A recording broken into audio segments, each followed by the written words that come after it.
Awesome. Ben écoute, je te remercie infiniment pour ton temps aujourd'hui, William. Fait que, de base, on entend de plus en plus parler de ton jeu, spécialement à Laval. Là, on voit une ascension vers la première paire défensive du Rocket. Mais en début de saison, il y avait beaucoup de questions tant qu'à où ce que tu allais jouer. Fait que j'aimerais juste pouvoir te parler du cheminement. Qu'est-ce qui s'est passé en termes de discussion? On ne savait pas si tu retournais dans la JMQ parce que tu es un late born, fait que 19, Ouais. arrive à 20 ans, tu as l'option. Qu'est-ce qui a Ouais. fait en sorte que le Canadien a finalement décidé on va te signer puis on va décider où est-ce que tu vas jouer en conséquence? Ben, dans le fond, je pense que ça a commencé, je suis arrivé au camp d'entraînement, puis c'est sûr que tous les joueurs que- qui ont 20 ans, ils veulent jouer dans la Ligue américaine. C'est ça que j'avais en tête. J'avais cet objectif-là en tête. Je ne savais pas s'il allait arriver, je n'étais pas sûr de rien. Puis je suis arrivé au camp, puis même au rookie camp à Buffalo, ça avait super bien été. J'avais joué des super bons matchs.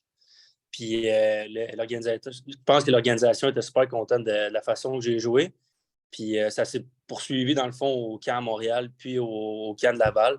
Pendant tout ce temps-là, je ne savais pas si je retournais à junior ou j'allais faire l'équipe à Laval. Puis finalement, je pense que j'ai assez bien fait ça pour faire l'équipe, dans le fond, vu que justement, ils ont décidé de me garder à Laval.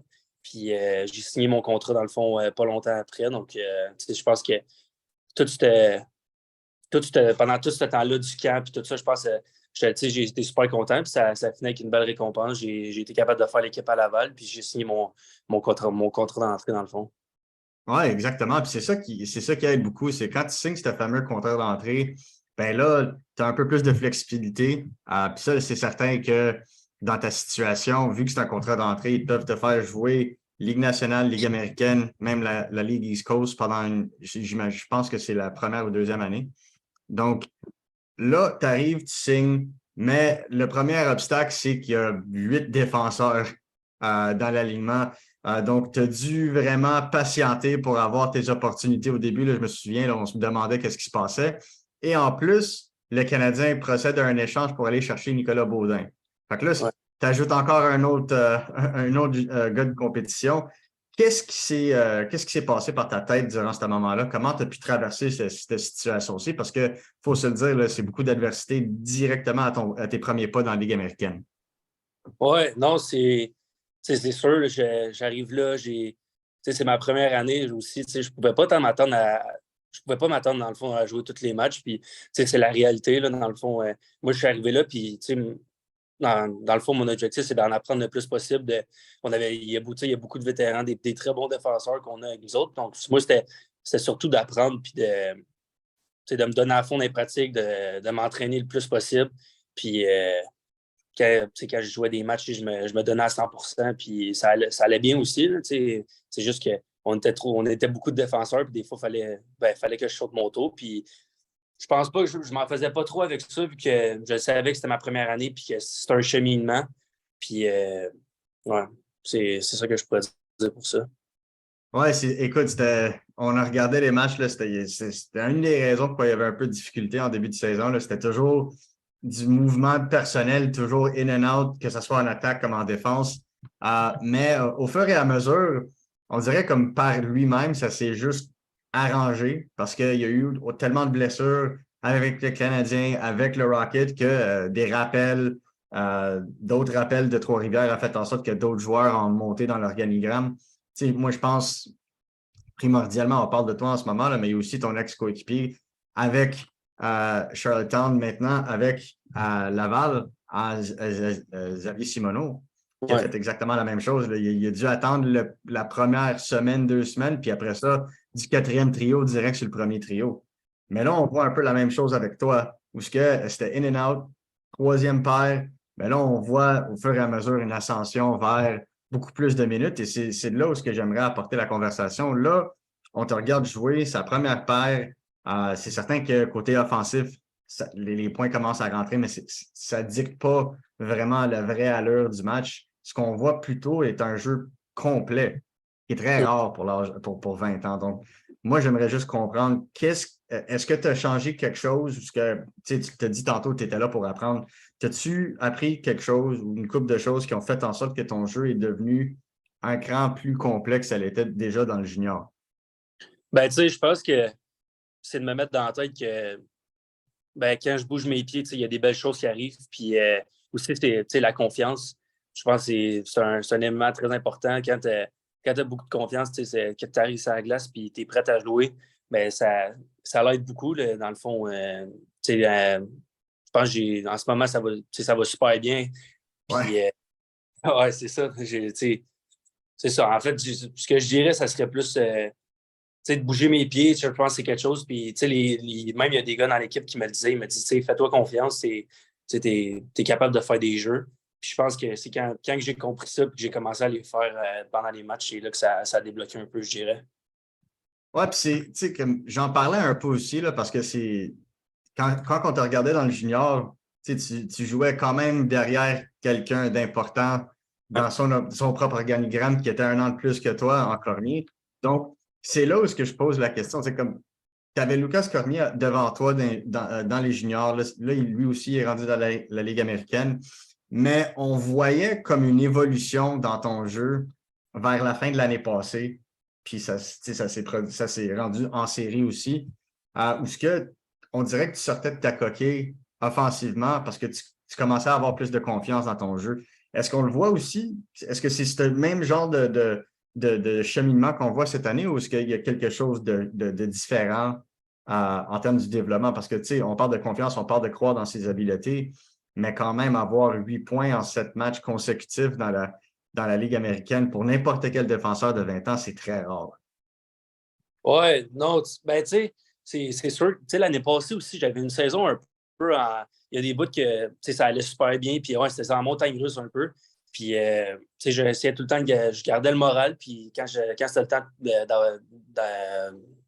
c'était le temps des matchs, je me donnais à fond. Puis, je pense que c'est vers la fin de la saison, tu sais, que je pense que j'ai pogné un gros step. Puis, c'est assez transporté en séries éliminatoires, dans le fond. Puis, je le savais, tu sais, je le savais que j'étais capable de jouer comme je l'ai fait en série. Puis c'est ça qu'il fallait que je fasse, dans le fond, quand je suis arrivé au camp à Montréal.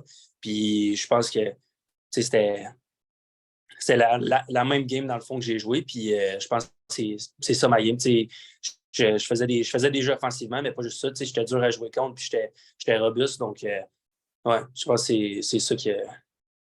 J'aimerais en parler justement de la robustesse parce que c'est une chose qui nous a pris un peu par surprise spécialement au tournoi des recrues là, à Buffalo. T'en as sonné une coupe, faut se le dire. Là.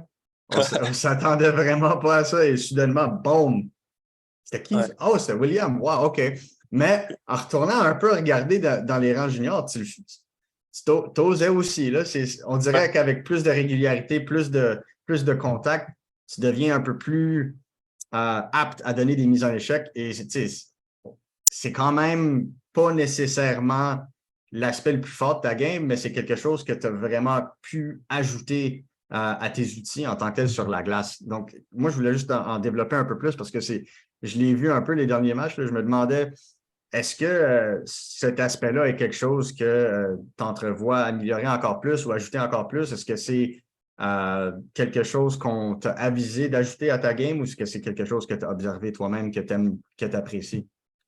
Ben, tu sais, je suis quand même.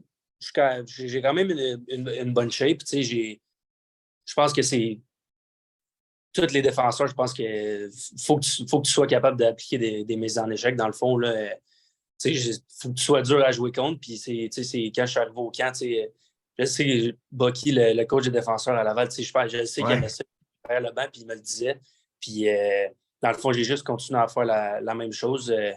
Puis non, je pense que mon jeu robuste, c'est sûr que on l'a vu aussi dans les séries l'année passée, puis ça l'a Ouais.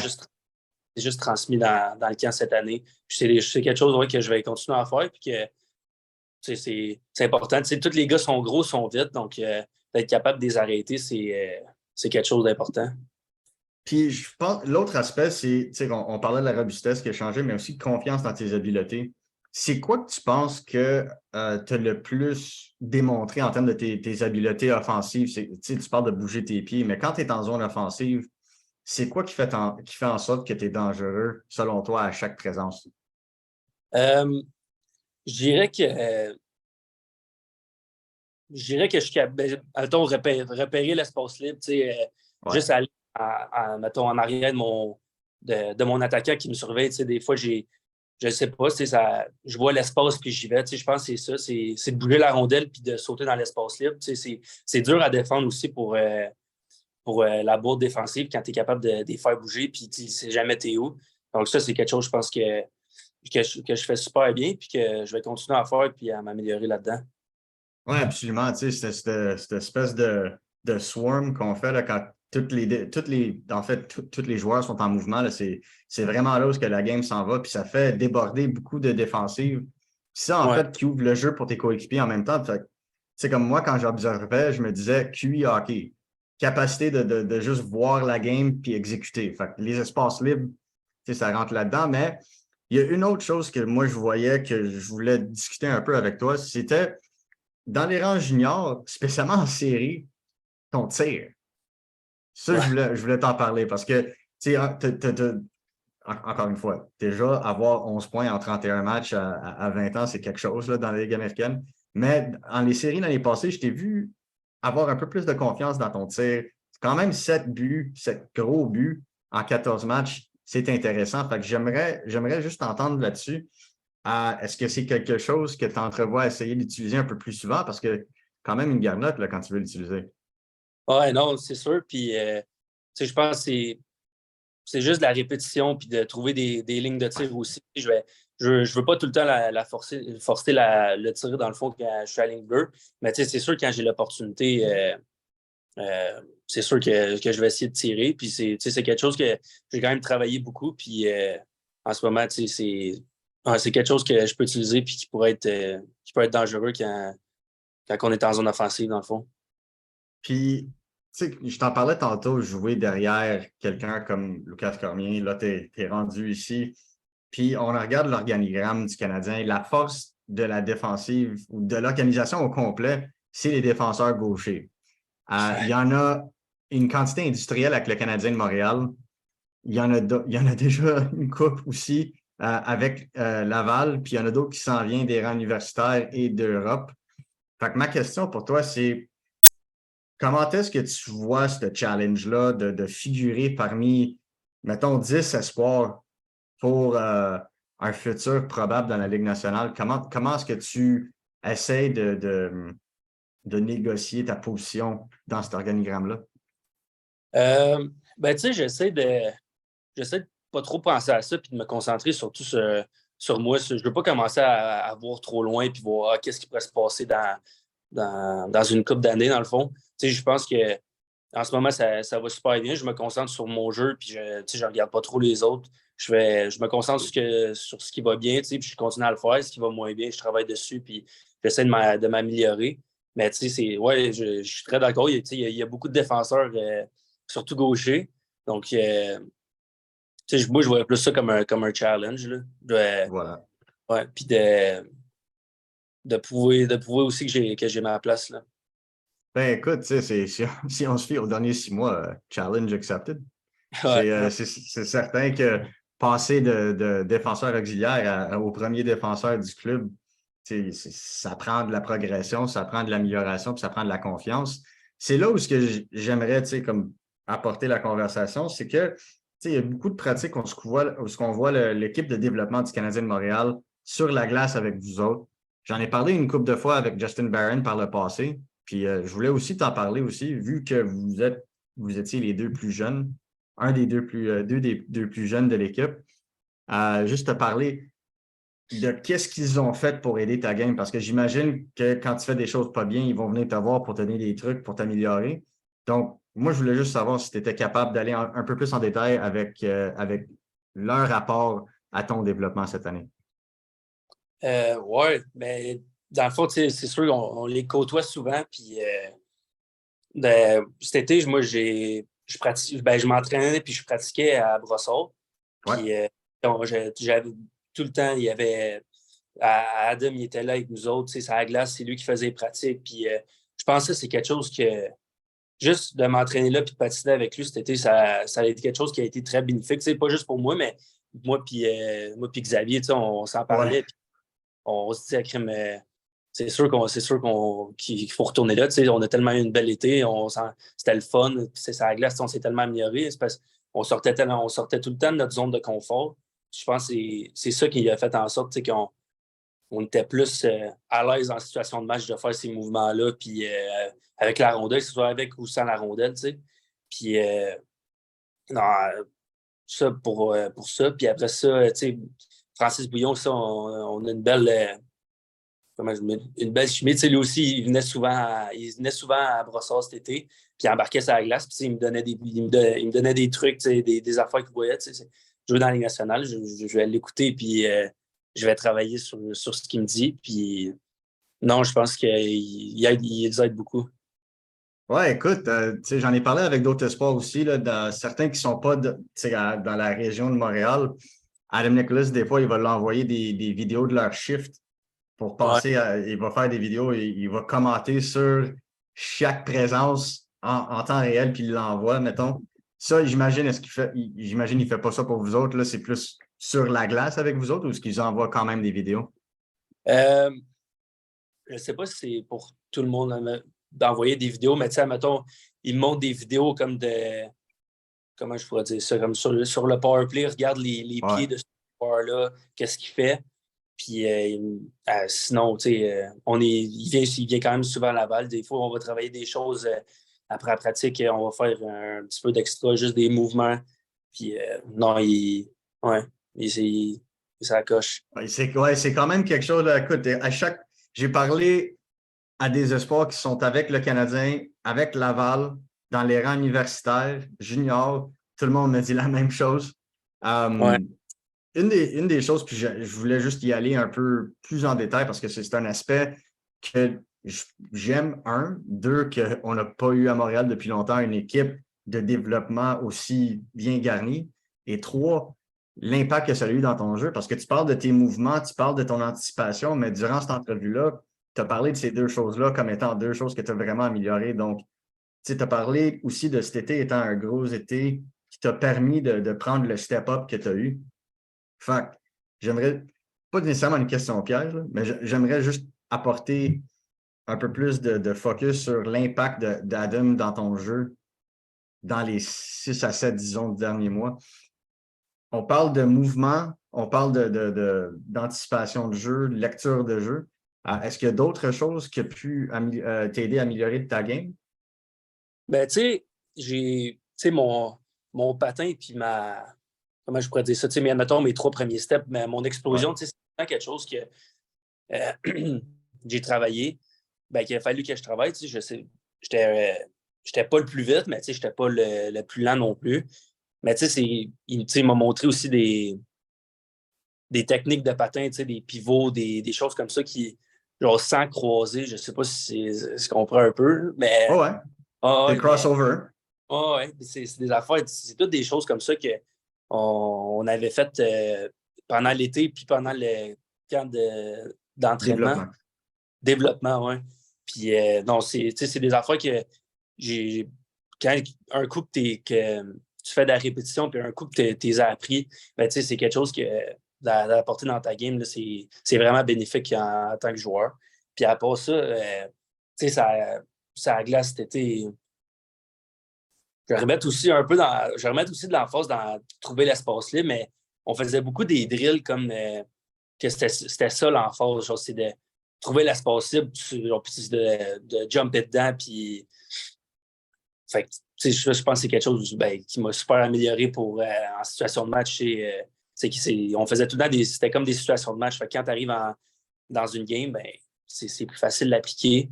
Puis non, tu sais, c'est des techniques de lancer. On a Fait que appris. pas mal tout. Ouais, c'est ça, on a appris pas mal. Là. C'est certain. Et puis écoute, tu parles de patins et pivot et de rapidité sur place. C'est le pain et le beurre d'Adam Nicholas. C'est là où sa propre compagnie de développement a commencé. Puis écoute, il a fait une tournée lui aussi dans la USHL avec les Leafs de Toronto. Puis là, il est rendu à Montréal. Fait que Ouais. j'aime voir l'impact que ça a parce qu'on voit beaucoup de progression avec les espoirs du Canadien. Puis notamment, je voulais t'en parler, je voulais parler de toi. On a fait un peu de Justin Barron aussi, on voit son amélioration. Puis Harvey Pinard nous a parlé un peu aussi de son énergie dans la chambre quand il est avec vous autres. Là. Fait, c'est beau à voir. Je pense que tout le monde est très, très impressionné à date du développement. Là, il y a quand même un autre 2 mois et demi de saison.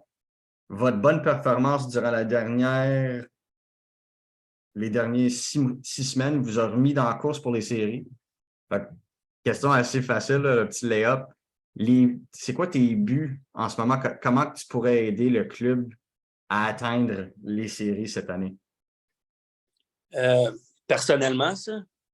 Personnellement, puis après ça, si tu veux te lancer collectivement, là, je ne sais pas si JF va être content, là, mais personnellement, on va commencer avec ça. Ben, tu sais, personnellement, comment je peux aider l'équipe, c'est de me préparer puis d'arriver prête à chaque match. Puis ça, si, si tous les joueurs dans l'alignement font ça à chaque rencontre, je pense que ça nous donne une très grosse, une meilleure chance de faire les séries. Sinon, ben, comme je l'ai dit, c'est d'amener ma game, d'être bon défensivement, de couper des jeux, puis une bonne première passe. Puis quand je vois l'opportunité de joindre l'attaque, c'est d'y aller puis de pas trop poser de questions. Puis la dernière chose que je voulais te poser par rapport à l'équipe, qu'est-ce que Joel Teasdale mange ces temps-ci? Parce que c'est hallucinant, là, le step-up qu'il a pris depuis un petit bout. Là.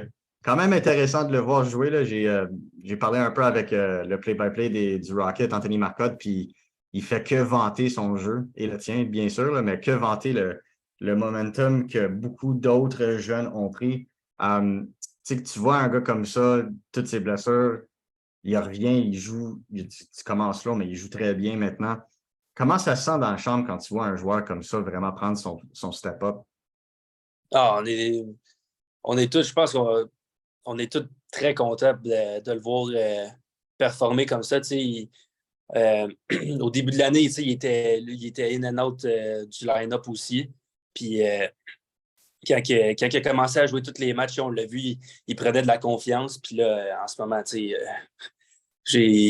n'est pas arrêtable. Là. Il peut avoir 2, 3 gars sur lui, puis il va sortir avec la rondelle dans des sorties de zone. Il fait tout le temps les petits jeux qu'il faut faire, puis il excelle à ça. Puis après ça, pour scorer des buts, il faut y donner. C'est un scoreur. Puis, ouais. Ouais, non, écoute, on le voyait jouer dans la JMQ, là, il fonçait au filet, là, puis je parlais tout le temps au gardien après le match, puis j'avais peur de ma vie. Là, je pensais qu'il allait m'éclater. Ouais, Puis non. il joue ce même game-là en ce moment, là, c'est juste que cette fois-ci, il est pas aussi malchanceux qu'il a été par le passé. C'est ça qu'on aime voir, parce que là, tu vois un peu de momentum, tu vois un peu du prochain niveau. Ouais, Puis, exact. on le voit avec le club aussi, puis c'est là où ce que j'aimerais en terminer, parce que je pense que j'ai assez pris de ton temps aujourd'hui. Ah, En termes de collectivité, on parle d'une année de développement avec le Canadien de Montréal, mais là, on voit vraiment une année de développement à Laval. Puis, on ne parle pas assez souvent du travail de GF en termes de la façon qu'il entraîne, la façon que ça a commencé un peu, disons, slow, mais là, il commence à donner vraiment commence à donner l'équipe aux jeunes, puis vraiment laisser les meilleurs joueurs sur la glace apporter l'équipe en avant. Comment est-ce que cette relation s'est développée durant la saison, puis comment que ça se sent maintenant que vraiment on voit cette nette amélioration depuis le début de la saison? ouais, tu sais, au début de la saison, c'était pas. Ben, on gagnait pas beaucoup de matchs, c'était pas facile. Puis là, comment je pourrais dire ça? GF, il donne du temps de glace, dans le fond, à ceux qui en méritent. Tu as une bonne game, il va te faire jouer. Puis quand ça va moins bien, ben, ça se peut que des fois, tu sautes ton tour. Mais après ça, on a fait du vidéo sur ce qui n'allait pas dans l'équipe.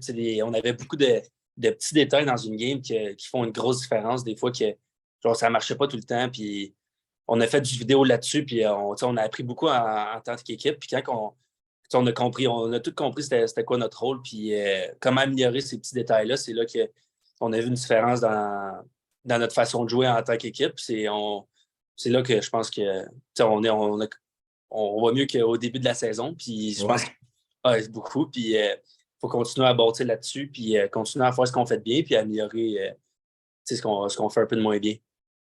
Puis, tu sais, tu vas avoir un peu de renfort maintenant. Là. Jesse Ylönen et Alex Belzile ont été renvoyés à Laval. Par contre, Raphaël Harvey-Pinard et Justin Barron restent. Ma question, est-ce que tu as suivi les performances de Raphaël avec le Canadien récemment? Ouais, j'ai suivi les performances de Trick Raphaël. question. Trick question. T'es-tu surpris? Non, pas du tout. Puis Non, c'est là où est-ce que je m'en vais. Pourquoi? ben, tu sais, Raph, moi, je trouve que je suis vraiment content pour lui là, en ce moment, comment que ça va. C'est un gars, à chaque match, il va se présenter. Il est tout le temps en face de tout le monde. Il va où que ça paye, dans le fond. Il est en face de tout le monde. Il est fatiguant à jouer contre. C'est un très bon joueur. Il a du talent. Puis là, de voir qu'il est capable de faire ça dans la Ligue nationale avec le Canadien, c'est spécial. Là. Admettons, ouais, Ouais, non, moi, écoute, j'étais là hier, là, puis ces 2 buts ont fait soulever la foule. Moi, ouais. je le dis depuis un petit bout, là, depuis son temps à Rouen. J'ai jamais vu un joueur étant aussi apte à aller dans la zone payante puis manger autant de coups et avoir un aussi beau sourire. Parce que Ouais, non, c'est incroyable. Toujours en train de sourire, même s'il mange une claque ou quoi que ce soit. ouais, non, il a tout le temps un sourire d'en face. Puis, c'est pour ça qu'il est apprécié de tout le monde, en fait. Là, tout le monde, tout le monde l'aime dans l'équipe. Puis, c'est une des affaires pourquoi il arrive à l'aréna puis il a un gros sourire d'en face. Puis, comme tu l'as dit, il va aller devant le filet puis il va manger des crochets puis il va sortir de là avec un gros sourire d'en face. Là. Des fois, il y en a qui vont faire plus mal que d'autres, mais Ouais. il va continuer à jouer puis la pédale dans le tapis. Puis, ouais.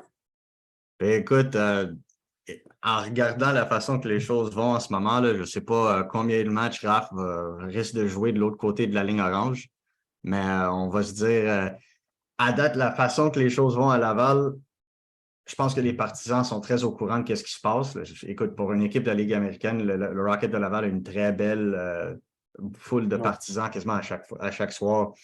Fait une des ben, dans le fond, la dernière chose que j'allais te dire ou te demander, là qu'on rentre en série, là, on arrive dans le bon temps là, tu risques d'avoir du renfort. Là, on a vu le statut médical.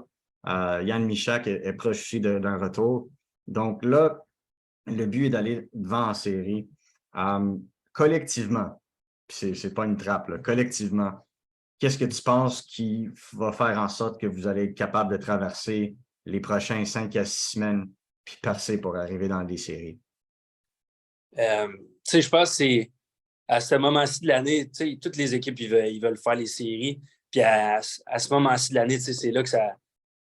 Ben, c'est quand même juste ma première année, mais ça va commencer à jouer ça va être des super bonnes games, surtout dans notre division. On est quand même proche on est une couple d'équipes qu'on est proche. Donc, je pense une des grosses affaires, c'est d'amener notre caractère qu'on avait depuis depuis une couple de semaines. Je pense même quand on n'avait pas, on avait beaucoup de call-up, puis on trouvait quand même une façon de compétitionner contre des bonnes équipes. Puis ça, c'est quelque chose qu'il va falloir amener quand on va avoir plus de joueurs réguliers dans l'équipe. Fait que, travailler fort, puis on travaille fort, on a de la vitesse, puis on a du caractère. Fait que, je pense que ces affaires-là, c'est quelque chose qu'il va falloir amener à chaque match. Puis, ouais. Puis une petite suite à la fin. Quand tu as signé ton contrat d'entrée, d'habitude, avec un contrat d'entrée, tu reçois toujours un petit, quasiment un petit 100 000 en bonus de signature. C'est quoi la première chose que tu as acheté? C'est quoi la première chose que j'ai achetée? Euh, c'est une bonne question, ça. Je dois. J'avais été. Je sais que la journée même, j'avais été super avec mes parents et mes sœurs. Mais je ne sais pas si j'avais payé le bill, mais sinon c'était sûrement aller magasiner. Je me suis acheté du linge ou peu importe. Ça doit être Écoute, ça. le nombre de réponses de char, de voyage, de ci, ça, on parle peut-être de payer la traite à ta famille ou tu t'es acheté du linge. Fait on the Ben, low. Fait que écoute, c'est parfait, ça. Écoute, non, d'habitude, c'est j'avais déjà d'habitude, un. c'est ridicule. Ouais, non, tu sais. Il y en a souvent, tu sais, ouais, j'en ai entendu, tu sais, qui s'achètent des autos et tout ça, mais tu sais, j'avais déjà une auto, puis je pense qu'elle marche encore très bien, fait que je vais en garder pour un petit Voilà. bout. Ouais, Tu sais, on en parlait un peu avec Owen Beck, parce que lui aussi, il a signé, je ouais. pense, une couple de jours avant toi. Puis il avait quasiment peur de nous dire qu'il s'est acheté genre un char usagé. Là. Il se sentait mal. Non, c'est correct, man. C'est correct. Mais écoute, Will, je te remercie infiniment de ta journée. Écoute, quand même une belle demi-heure ensemble. Donc, moi, j'aimerais juste te souhaiter une bonne fin de saison. On risque de se voir avant de la fin de la saison à Laval, là, une coupe de pratique. Sinon, espère en série. Et dernière chose, en termes de développement, écoute, on vous suit à Montreal Hockey Nord depuis à peu près 3 ans, là, depuis ton année de repêchage. Une belle progression de ta part et lâche pas. Ouais, un gros merci, c'est super apprécié. Ben écoute, merci encore une fois de ta journée, là, puis en espérant te voir en série en printemps. Ouais, on se revoit dans un aréna. Prends soin de toi, Will.